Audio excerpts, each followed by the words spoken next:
The next and foremost function of management is staffing. Staffing is the process of hiring eligible candidates in the organization or company for specific positions. In management, the meaning of staffing is an operation of recruiting the employees by evaluating their skills, knowledge, and then offering them specific job roles accordingly. Staffing can be defined as one of the most important functions of the management. It involves the process of filling the vacant position of the right personnel at the right job at right time. Hence, everything will occur in the right manner. And there are certain important functions of staffing, and this includes the first and foremost function of staffing is um, to obtain qualified personnel for different job position in the organization. In staffing, the right person is recruited for right jobs. Therefore, it leads to maximum productivity and higher performance. It helps in promoting the optimum utilization of human resource through various aspects. Job satisfaction and morale of the worker increases through the recruitment of the right person. Staffing helps to ensure better utilization of human resources. It ensures the continuity and growth of the organization through development managers. And uh, staffing has an important place in the management function, and these are the most important functions of staffing. Importance of staffing: effective use of technology and other resources. That is, what is staffing and technology connection? How it is connected?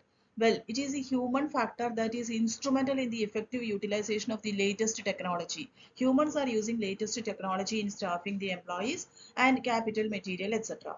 And the management can ensure the right kind of personnel by performing the staffing function.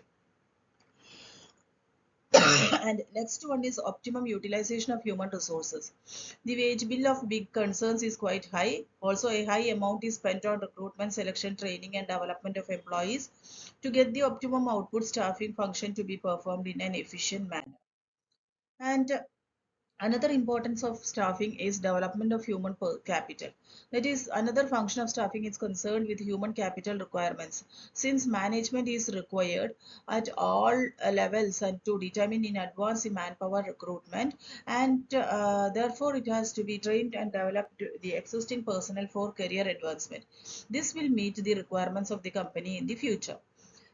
Then the motivation of human resources in an organization. The behavior of individuals is influenced by various factors which are involved, such as education level, needs, socio-cultural factors, etc.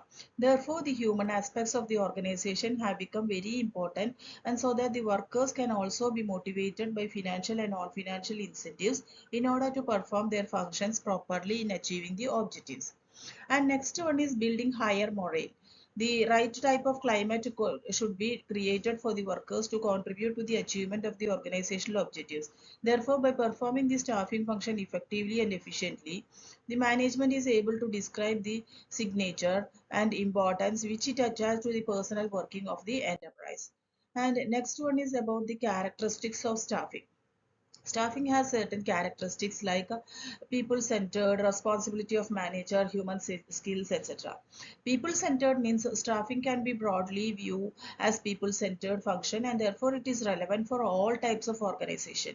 It is concerned with the categories of personnel from top to bottom of the organization. Blue collar workers, those working on the machines and engaged in loading, unloading, etc. And white collar workers, that is clerical employees. And a managerial and non-managerial person, professionals, that is company secretary, chartered accountants, doctors, engineers, etc. And responsibility of manager. The staffing function is the basic function of management which involves the manager continuously engaged in performing the staffing function. They are actively associated with the recruitment, selection, training, and appraisal of his subordinates. Therefore, the activities are performed by the chief executive, department managers, and foreman in relation to their subordinates. And the last function characteristics of staffing is human skills. Staffing function is mainly concerned with the different types of training and development of resources, and therefore the managers should use human relation skill in providing guidance, training to the subordinates. If the staffing function is performed properly, then the human relations in the organization will be cordially and mutually performed in an organization in an effective manner. So these are the characteristics of staffing. Next important function of management is directing. Directing is said to be a process in which the managers instruct, guide, and oversee the performance of workers to achieve the predetermined goals. Directing is said to be the heart of management process. Planning, organizing, staffing has no great importance if direction function does not take place. And directing initiates the action, and it is from here actual work starts. Direction is said to be consisting of human factors in simple words. It can be described as providing guidance to workers is doing so, doing the work. And directing involves four elements in directing is there, and they are communication, leadership, supervision, and motivation. And this study studied directing in length material notes on various directing elements. And supervising employees is an important part of directing. And supervising means while employees while doing the job, pushing them to perform better and leading them towards organization goals. And all examples of directing, telling individuals what to do and seeing them execute to do it in the best of their abilities is also a form of direction. And the main characteristics of direction includes pervasive function. Directing is required at all levels of organization. Every manager provides guidance and inspiration to his subordinates. It's a continuous activity. Directing is a continuous activity and it is continuous throughout the life of the organization. Human factor. Directing function is related to subordinates and therefore it is related to human factor. Since human factor is complex and behavior is unpredictable, directing function is becomes important. And next one is creative activity. That is, directive function helps in converting plans into performance. Without it, this function, people become inactive and physical, and resources are meaningless. Executive function. Directive function is carried out by all managers and executives at all levels throughout the working of an enterprise. A subordinate receives instruction from his supervisors only, superior only. Delegate function. Direction is supposed to be a function dealing with human beings. Human behavior is unpredictable by nature, and conditioning the people behavior towards the goals of the enterprise is what the executive does in this function. Therefore it is termed as having delicacy in tackle the human behavior. Next one is the role of a supervisor. Supervision is an important part of directing, and supervisor has got an important role to play in factory management. Supervision means overseeing the subordinates at work at the factory level. The supervisors is a part of the management team and he holds the designation of first line managers.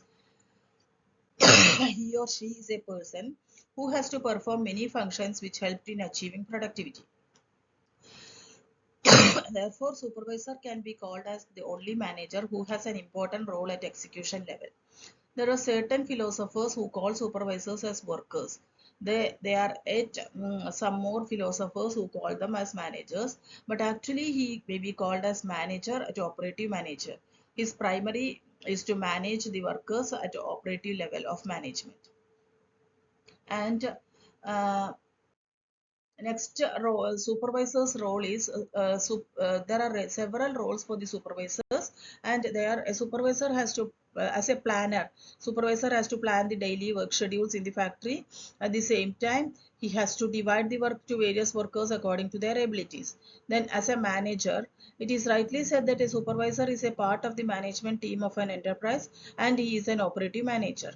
And as a guide and leader, a factory supervisor leads the workers by guiding them the way of perform their daily tasks. In fact, he plays a role of inspirer by telling them. And as a mediator, a supervisor is called a linking pin between management and the worker. He is the spokesperson of management as well as worker. As an inspector, an important role of supervisor to enforce discipline in factory is work include checking progress of work against the time schedule, recording the work performance at regular intervals, reporting the deviations if any from those. He can also frame rules and regulation which have to be followed by workers during their work. Then as a Counselor, a supervisor plays the role of a counselor in the workers' problem. He may perform this role in order to build good relation and cooperation from workers.